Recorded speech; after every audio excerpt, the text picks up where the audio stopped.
Well, welcome to the Business Spotlight series. My name is Tanner O'Brien. I'm a senior partner here at Action Coach in Central Texas, and I am sitting down with the Igor Krasnykh, the owner of PowerSync, a entrepreneur, a gentleman that I've had the privilege to know for a bit of time now, but excited to be sitting down with you today and just jumping in some conversation about the business, about your journey into entrepreneurship, about just kind of some fun things there. So, but before we really dive into kind of the meat of the questions, especially for our audience and such, if you would give us just a little bit of your background, Igor, and tell us a little bit about what is PowerSync.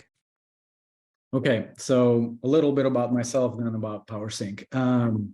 So I come from a technology background, used to be a developer back in the day, used to be in the corporate world, and I've always had a passion for building websites since just like maybe late high school years. Through my high school and college kind of adventure, I've stayed in the tech web development kind of arena or industry, so to speak, learned a little bit about design, UX, had very good mentors in my life that helped me and coached me within that as well. I had a few kind of startups under my belt. I've always tried to build something that I could potentially deliver to my customers and provide value to them. Many of them failed, but PowerSync is the business that kind of, I guess, hit the mark in terms of started to grow. There was demand, there was value. My early customers started to buy it without even talking to me. And that kind of stuck. So PowerSync was established officially, I want to say maybe like 13, 14 years ago, give or take. And it started with me building a technology solution and integration essentially between two platforms, which is the Magento. It's an e-commerce platform, which is now owned by Adobe, and Salesforce, which is, they kind of advertise themselves as the number one CRM in the world for more like enterprise businesses. And when I started PowerSync, it used to be a hobby of mine for a few years because I had a corporate job while kind of doing PowerSync stuff on the side. But I made a transition into the self-employed or business owner, entrepreneur, well, not entrepreneur, but business owner kind of arena at the end of 2019. And what PowerSync does today, we essentially help merchants, retailers, B2B businesses, manufacturers with e-commerce and CRM implementations. We do a lot of professional services for the platforms that we specialize in, and right now it's Magento and Salesforce. We do a lot of custom development even outside of those platforms, but since PowerSync started with the product, through our journey and evolution, we've built several products for those two platforms, and which we continue to sell today, and we continue to kind of build more value and deliver value to our customers. So hopefully that's a good little segment about me and PowerSync. I love it. No, and I'm excited to dive into some of the journey to getting to where you are today. But when I want to ask you kind of about the clients that you've worked with through PowerSync, some of the solutions that you provided, do you have any kind of stories that come to mind in terms of client success or things where PowerSync has been able to really deliver some results for some of the clients that you've worked with over the past handful of years? Is there anything that comes to mind that would be cool for us to share today? Yes, and about a couple of years ago, I started my YouTube channel where we record customer testimonials and we share those testimonials in that YouTube channel. I think it would be best maybe provide a link to that, so whoever is watching, if they want to see kind of all of those, they can go and look at them. But at the 10,000 foot view level, kind of in the last couple of years, I've been transitioning my company from kind of like an app developer, so to speak, like where we have a solution and somebody buys it and kind of that's it, we support, into more of a high-level strategy implementation of that solution and kind of looking at business outcomes, goals, the value that we provide to the business, because what I kind of started to realize several years ago is if you sell a solution, then most likely that solution is just one piece in a large puzzle of a problem that the business is trying to solve. And not like, and businesses are typically looking for an agency potentially or multiple agencies to help them create this puzzle or fit all of these puzzle pieces together. And I've seen quite a few kind of challenging outcomes as like we just say, hey, we're just one piece puzzle, here you go. But if something doesn't fit very well, those businesses don't know to reach out to us and have us help them figure out how to fit it in, or maybe something needs to be adjusted a little bit or added, you know what I mean? So in the last couple of years, we're trying to look at more overarching picture and saying, all right, well, from business perspective, what are you trying to do? Why do you need to do it? What's the value? What are you losing or not able to do today? And if we understand that entire picture, we might be able to provide multiple, pieces to that puzzle, or maybe we can fill the entire puzzle for those customers of ours, That's awesome. I think that's a really good analogy to really think about how does everything come together, and it's more than just hey, we provide this particular solution, but being able to kind of fit things together from a bigger picture that can have really large impacts on the business and how they operate longer term. So I love that. So I want to take a step back and talk a little bit about your journey. So you'd mentioned, a couple startups ish that didn't quite work out. PowerSync's kind of the first one that really kind of hit for you. Working some, in corporate world, eventually transitioning, to being a business owner completely. I'd love to. Man, there's so many questions I could ask about this, but let's start with. From those that didn't work out, prior to PowerSync, what were some of the lessons that you learned in kind of the non-starting startups versus the one that clicked? That's a great question. And I kind of look at all of those things that didn't land as kind of me learning things and kind of acquiring the knowledge necessary to be able to do it better next time. So the very first startup that I tried to do, and I've mentioned I have a technology background. So as I came across a gap, for example, in the industry or whatever, I decided, many other people would love for me to solve this gap. So let me just develop something. And I could do like a quick prototype and like just get things in place. But as a developer, and I don't know how many of our listeners could potentially resonate with this, but as a developer, you're good at solving problems, you're good at building stuff, but then like, how do you market it? What's the sales strategy? How do you do the outreach, right? Like all of that stuff to me was new and I didn't know how to do. And back in the day, I was kind of discussing some of these challenges with my friends and who potentially possess those skills, but those friends were not really at the stage of like being interested to become an entrepreneur, so to speak, right? And they always wanted to, like, they didn't want to invest a lot of the time without getting any revenue instantly or profit from it, so to speak. So the sales and marketing were like the biggest gaps for me initially. Like the product was there, but then what do you do with it afterwards? And back then, I don't know why, like, I know I could have like listened to like podcasts or read books and figure it out, but by the time I got to this problem, I had, oh my God, there's another idea. Let me go build that. And, it kind of like, it was that process. So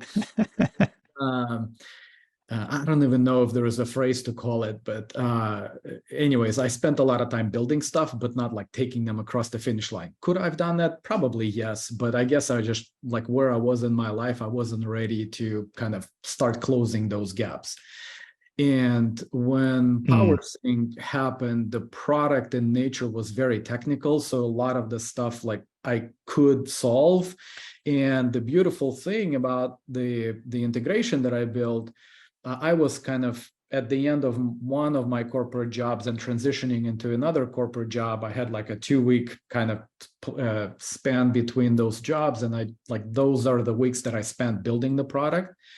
And without kind of thinking too much ahead, I just said, I know this product is good and like my previous company used it. Let me change it and kind of transition it into a more generic solution that not just previous company that could use them and it worked for them, but more like generic solution that could work for many different businesses, right? And based on kind of the business practices that I learned previously. And when I built that product, I listed it on the one of the sites for one of the platforms, and they used use that marketplace for other developers to share their solutions with merchants and things like that. And I just said, I'm just going to list it there. I didn't even know how to price it. I just said it's going to be like $500, whatever. Because I saw like some other solutions were like $300 or $400. I didn't even do any marketing research. And I said, as long as I'll sell one, I'll be good, because then I'll be starting another corporate job. Like I'm good. Like that would be a good kind of the return for me just selling one. But I ended up making 2 sales the first month, and that told me, there is a demand. Good. Like, let me learn more with these customers who bought my products. I started to learn how they use one platform and the other platform, like what are their processes. And just over time started to accumulate that knowledge, which then helped me kind of modify or improve my product and evolve the product over time. And as it was evolved, like more and more people started to buy it. So anyways, that was the journey. I love it. And so at some point, there's the transition from having, the call it the security of a corporate job, things like that, to now we're severing that and we're moving 100% into PowerSync. What was that like for you personally? Was that a transition that was, scary? Was there excitement behind it? Was a little bit of both? Kind of what was your experience going through a transition, shifting to being I'm 100% focused on PowerSync?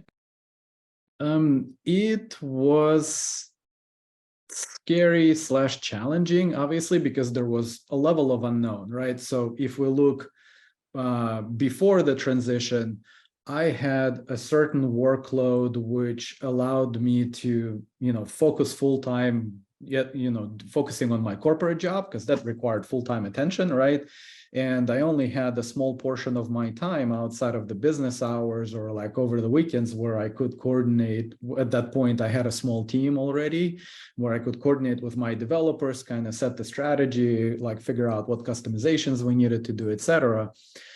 But the scary part number one was just saying, all right, so if my corporate job goes away, is that the level of work or effort that's required or was needed at that point, is that enough for me to scale full time? That's question number one. Mm-hmm. And partially I knew the answer to that question because my business at that point grew to the point where I had to, like, I was missing like quote requests or not replying to forms that are like inbound leads from time to time because I was too busy with my corporate job. So there was loss opportunity there. To what extent I knew it was there, but I knew I could do more. However, I didn't know how large or how big I can scale it from there. And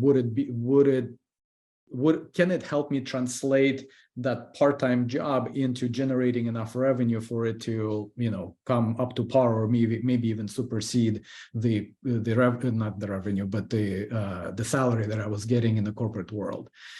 Kind of scare factor number two was my wife and I, we just had our second child like few months before that, and she was stay-at-home mom, so she just got her corporate job like a few months before I transitioned.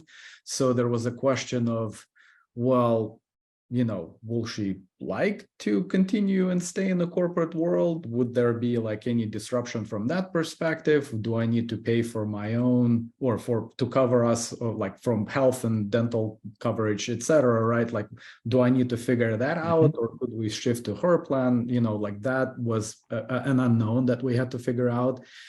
And the third scare factor was, several years before that, I was the only one generating revenue. She was staying home with kids, right? Now things are kind of changed. Like, I don't want to say changing, but she has a corporate job.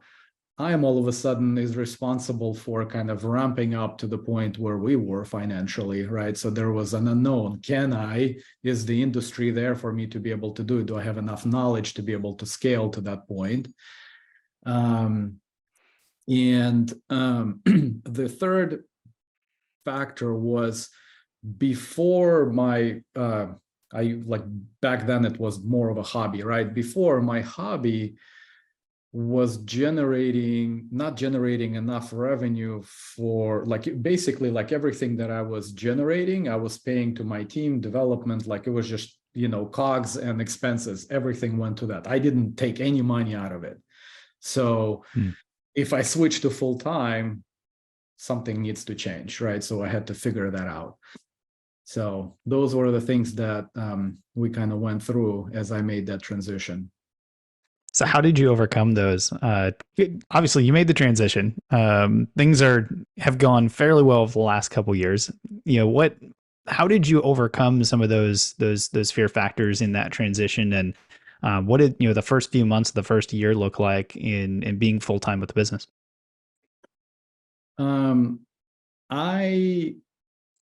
When kind of the decision was made that this is the path, I just didn't know when the transition is going to happen.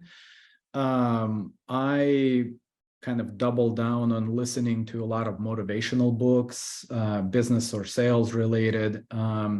They helped me overcome some of my kind of scare factor. I guess there were scares that I had on my side. And it helped, those books helped me emphasize that, at that point, when you make that shift, you have to be extremely careful with who you surround yourself with.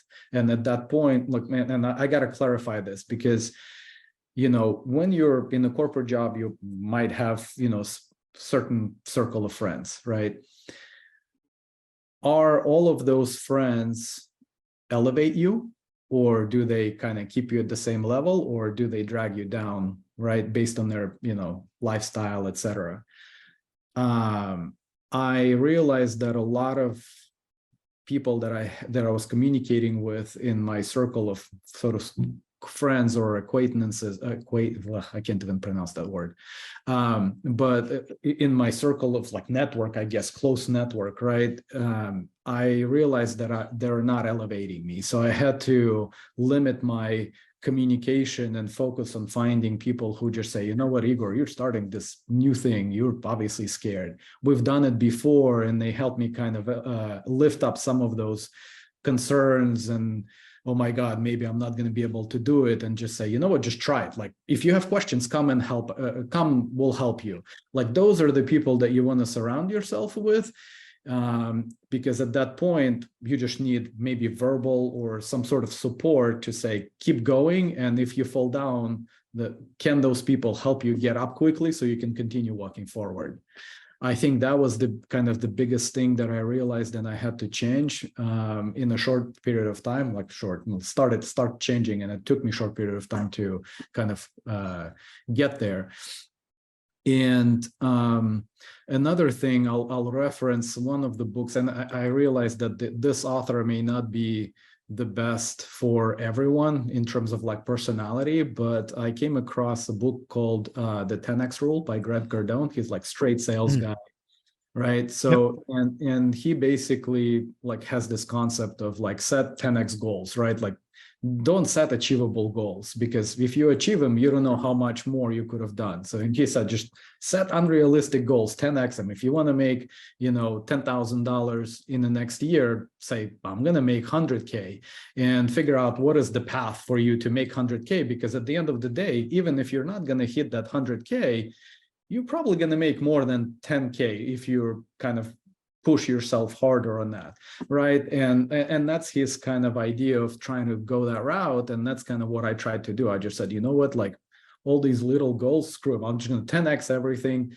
Probably not going to achieve any of it, but at least I'll see kind of how I can max myself out. And what I realized is by setting those 10x goals, I actually like even achieved them halfway into the year. So I had, all right, so like maybe I need to 10x them again and like figure out how far I can push further, right, with those goals. So I realized that I heavily underestimated my ability to do things. And that, like coming from the corporate world, I don't know if it's common with the kind of the early entrepreneurs, most likely majority of them probably going to be underestimating their ability to do something and achieve certain goals or values. So 10x it, if you achieve it, 10x it again, and like go until you're not going to be meeting those goals. At least you'll understand kind of your capacity and ability to deliver and grow your business. I absolutely love that. That's one of those things where, oh gosh, I don't know if it was a year or 2 years ago. It was go build the $1 billion business plan, because if you fail, you might end up at 100 million. Oh, well, okay, that's a lot better than building the plan on how to get to the first million. It's really cool when you kind of stretch those goals that way.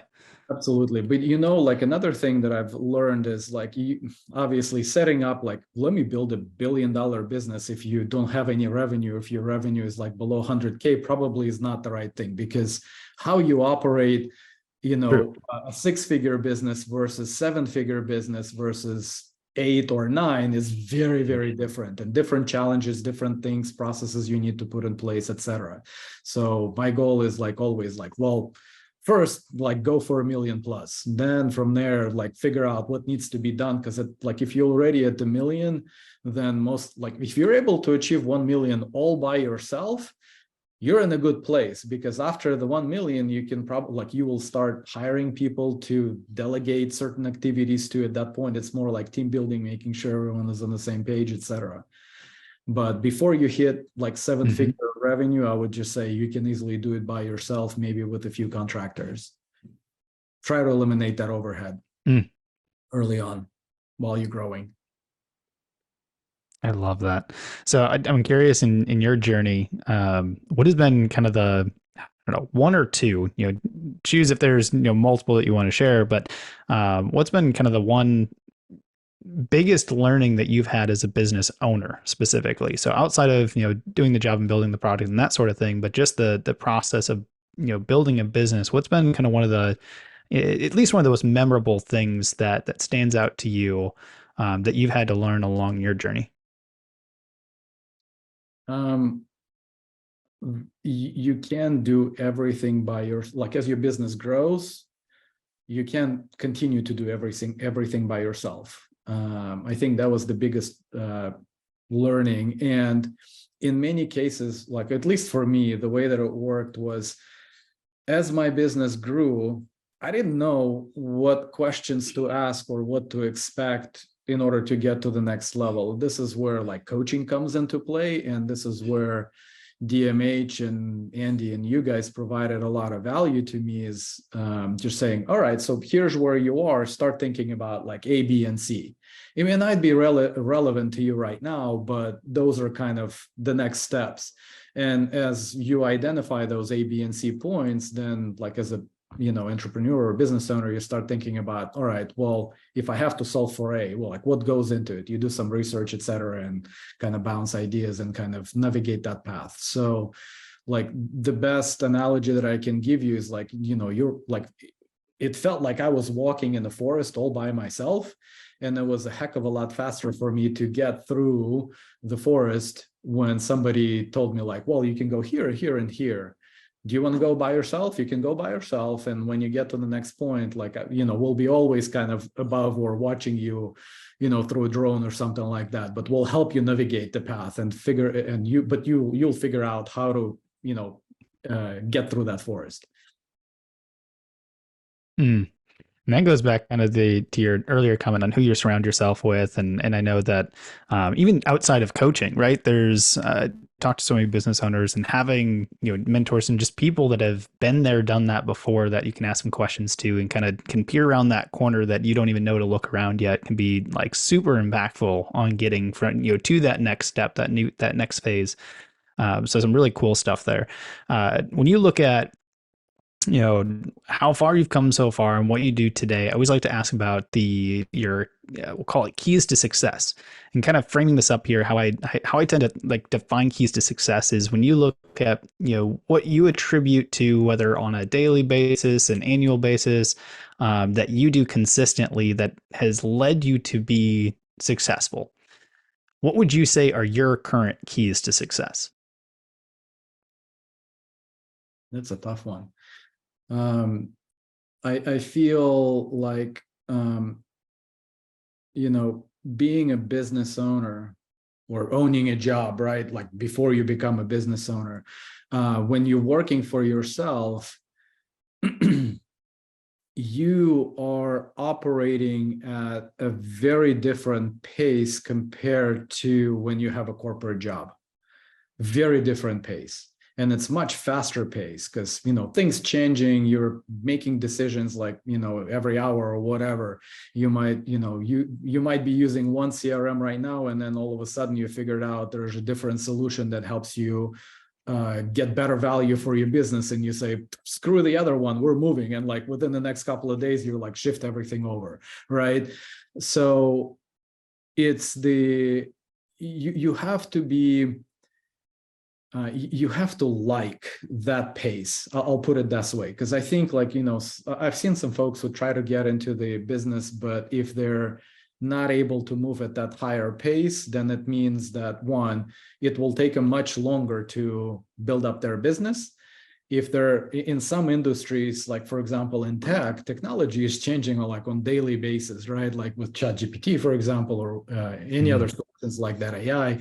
But if you're not nimble enough in your business, your business actually might die. Like if you're not moving fast enough and making decisions and navigating this path. So you have to be comfortable with that high pace or fast pace. And because to me, like I love the fast pace. Like actually in the corporate world, I felt like I was just moving way too slow. Like some decisions are taking like forever to get through, like approval chains, etc.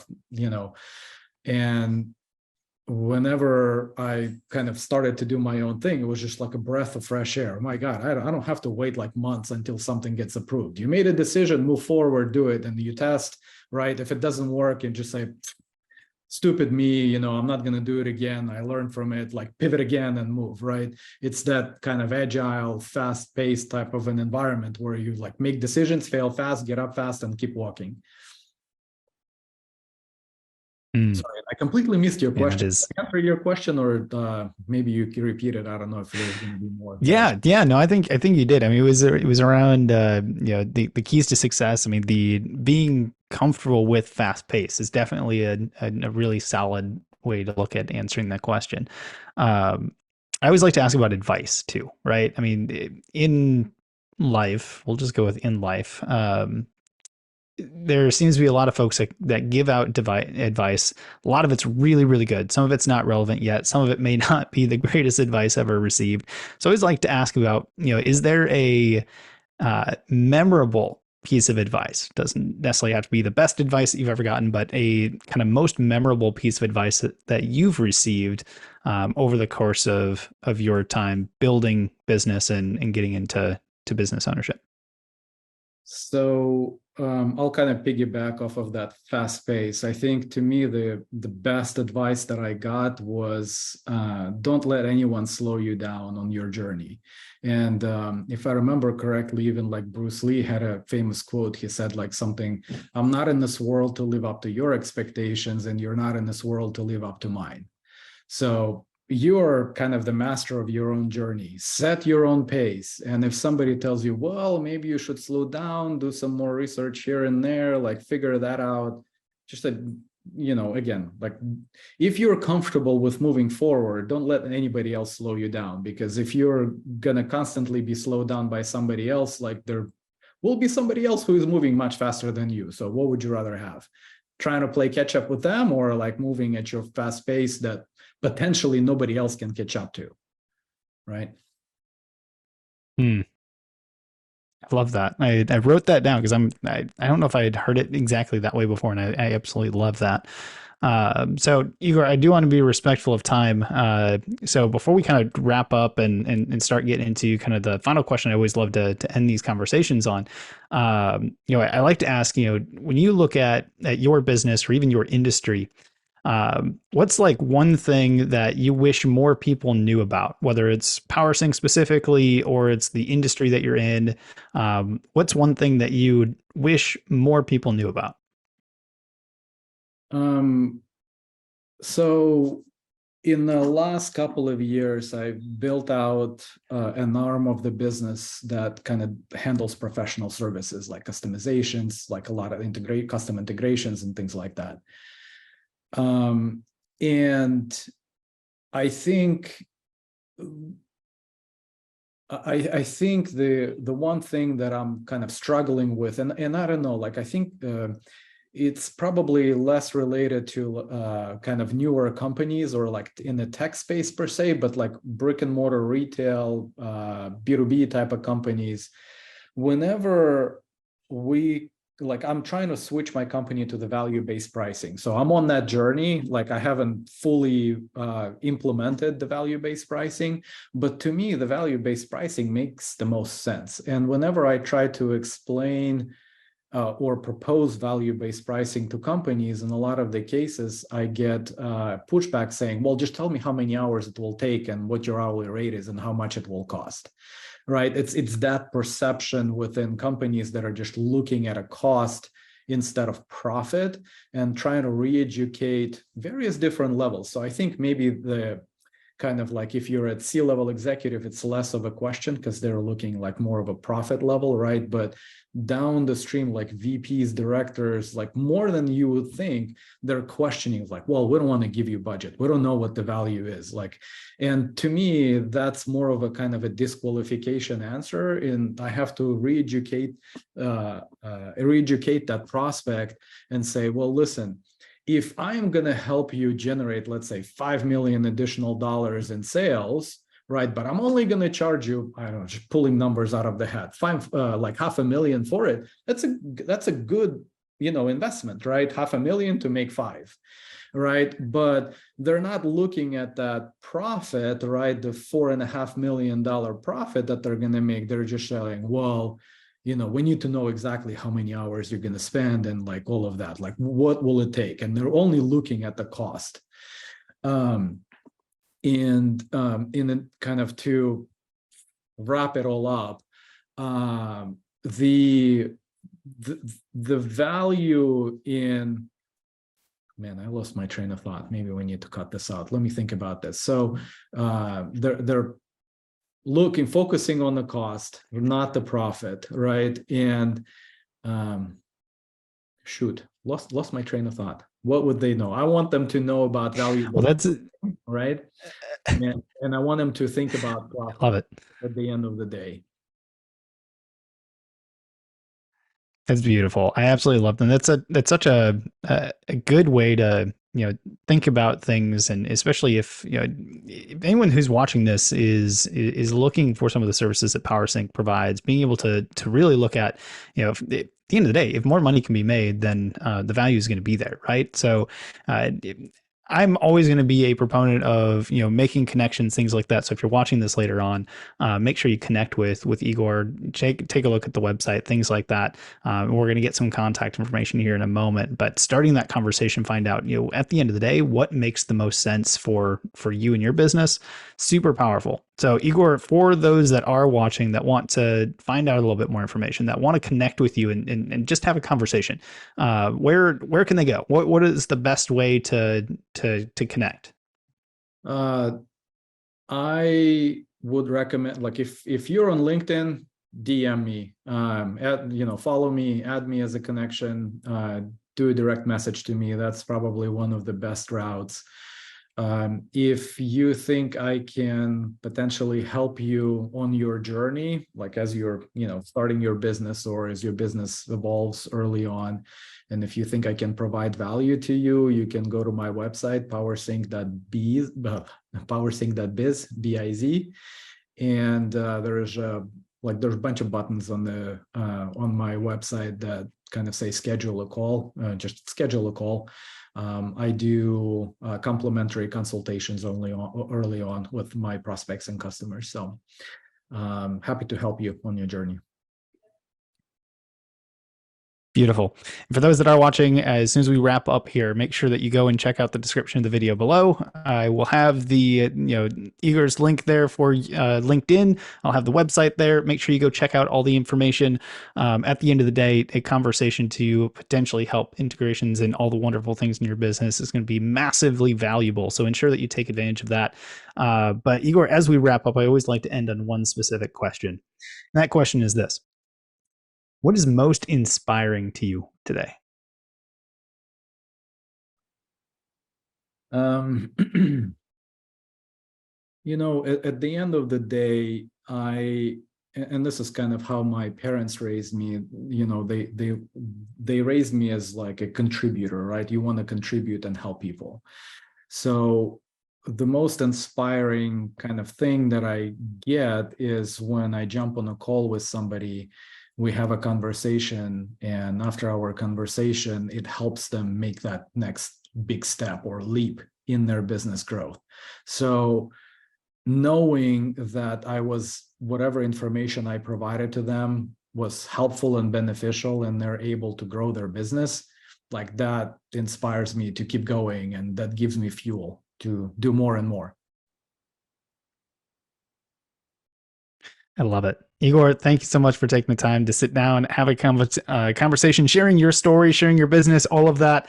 Once again, if you are watching this and you haven't had a chance yet, go connect with Igor, DM on LinkedIn and start some conversation. Check out the website. Lots of great information, a lot of great cool stuff going on there. But thank you so much for taking the time. It's truly been a pleasure to sit here and be able to have this conversation with you. Likewise. Thank you for inviting me, and it was a wonderful conversation. Love it. So then maybe let me see if I want to give a few more nuggets, so to speak, of things that helped me on my journey. And maybe some of these nuggets will be helpful for the listeners. The one most important thing, like in the professional services world, you typically estimate the level of work or whatever, but then you send invoices out that your customers need to pay, and usually you do like net 30. Some companies like say it's only net 60 or net 90, right? So your cash flow is impacted that way.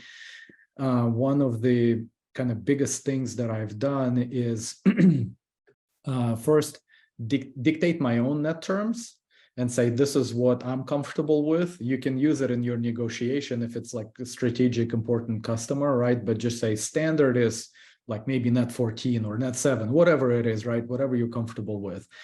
And implement into your contract, a clause which allows you to automatically collect on that invoice if the customer fails to pay, right? So that I think the research showed that like 30 to 50% of all net invoices are paid late, and those solutions either don't apply late fees automatically, or late fees are often forgiven, right? Or sometimes you may not even collect, right, at that point. So there's that risk, and that issue is huge in the B2B space. So we've implemented a solution where we issue an invoice, we give a customer a specific amount of time, like 2 weeks plus, to review and contest the invoice if they have questions, right? And if they don't, and we just auto collect, right? You use a credit card or ACH to pull the money. But obviously that process requires you having good trust with your customers for them to say, yes, do that for me, and I'm okay with it. But that was a big game changer for us.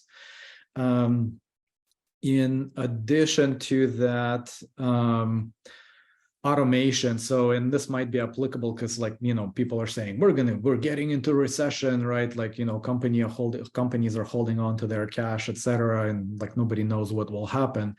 Maybe we're already in a recession. I don't know. If it's going to get worse, then automation is the way to solve it, right? Like when companies are shrinking or laying people off, guess what happens, right? They need to be able to do the same amount of work, if not more, but with less people.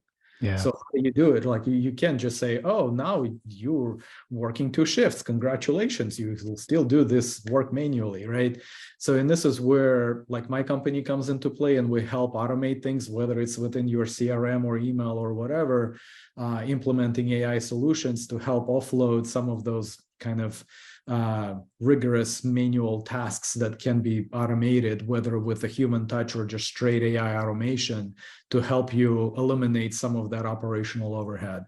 So whenever you kind of continue to build your business, make sure you start to think and implement automations early on, because if you grow and a lot of your stuff is manual, usually it's a heavy lift for you to go from heavy manual to like a lot of automation. If you do automation incrementally as you grow, that's your best path forward, and it will help you grow rapidly.